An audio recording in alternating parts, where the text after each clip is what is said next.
this is true, or true enough. Intuition. Intuition. And what is it and how does it work?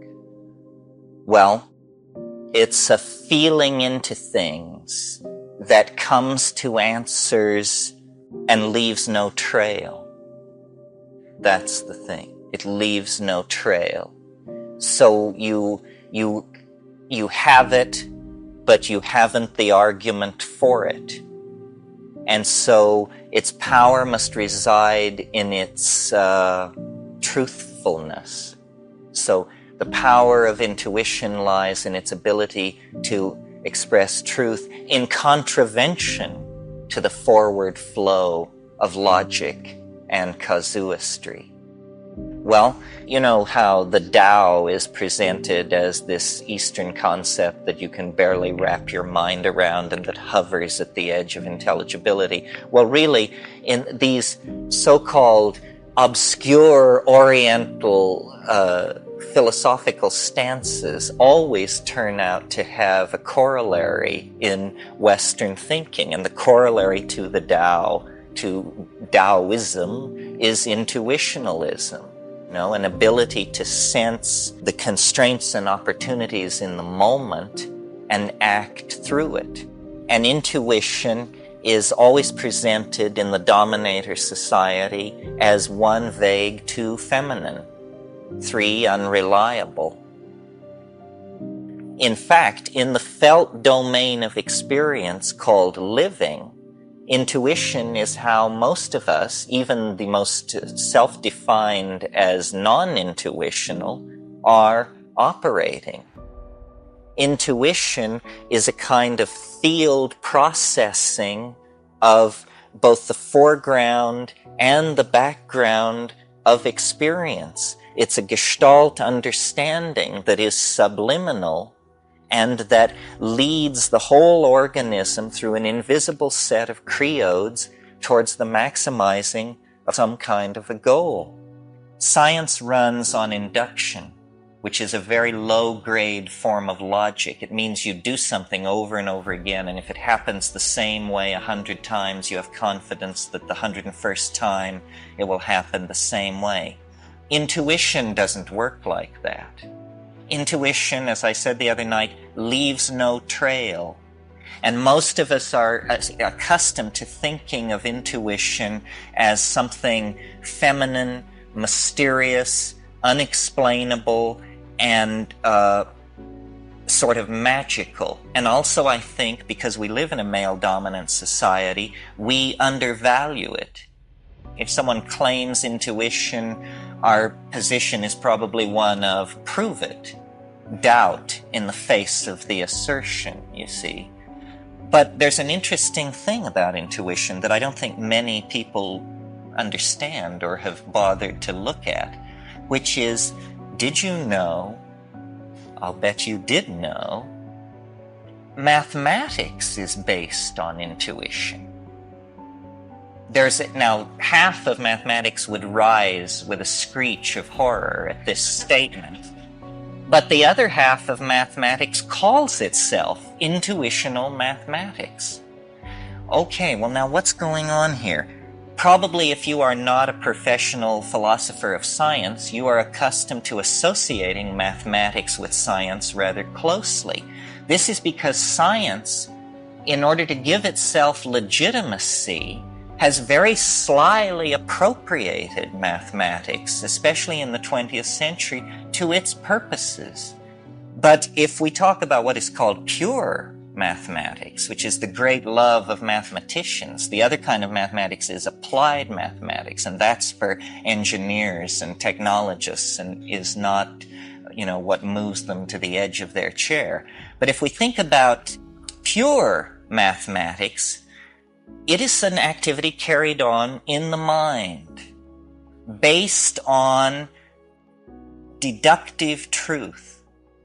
Deductive, not inductive. In other words, a statement is made. It can be anything. All grays are non-X. This is just a statement. We don't yet know what this is going to be about. All grays are non-X. All greens are F sub 1. What we're putting in place are a set of statements that appear nonsensical, but what we will assert is that we should seek a relationship between them and that will then show us something. And this is how mathematics really works. It has very little to do with number. It has to do with the conceptualizing of relationships, conceptualizing them, and then exploring your intuition about these conceptions.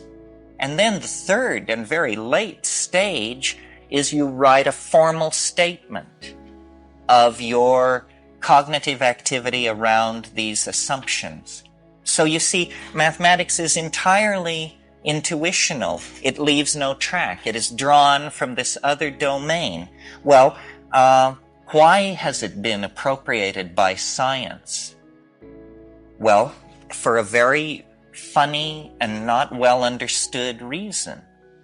Mathematics has been appropriated by science because mathematics has an uncanny ability to describe nature. Completely uncanny. Now you may have never asked yourself, why is mathematics such a powerful tool for the description of nature? Maybe you thought that somebody else can answer this and that it's not a problem. Well, I've got news for you. It is a problem. Nobody has any good ideas about why mathematics describes nature, but notice that mathematics is an intuitional activity. An intuitional activity describes nature without the intercession of inductive science. Inductive science is a kind of naive holdover from Greek Democritean theories, where everything is conceived of as clearly conceivable and operating according to known laws. But in fact, the deeper structure of nature is not modeled out of an examination of data obtained by measurement. That isn't how it works these days.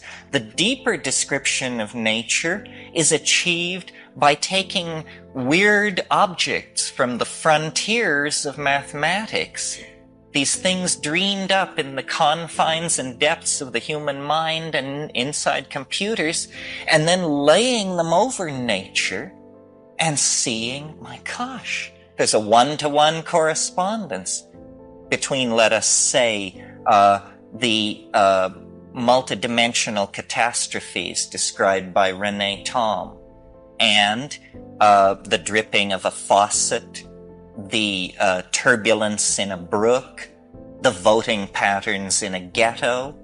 All of these things are seen to be easily modeled by extremely exotic mathematical objects discovered through intuition within the mind. Well, what does this mean? Well, it means, if it means anything, before we draw the deeper conclusion, what is the conclusion on the surface? It must be that the unaided human mind is more capable of correctly modeling nature than the human mind that works through the methodological inductive approach called science. And in fact, this is clearly true because the world described by science, a scientific description of this room, would say very little about all the important things going on in it.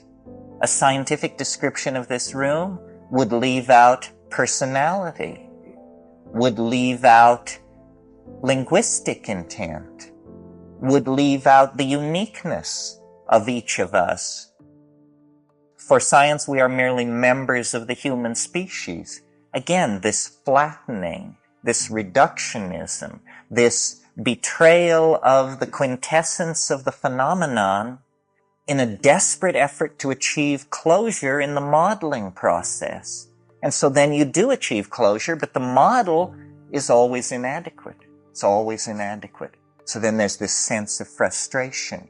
We can't get closure with the model unless we tell a lie, unless we deny the complexity, the interrelatedness, the soulness, the spiritness, the mindfulness.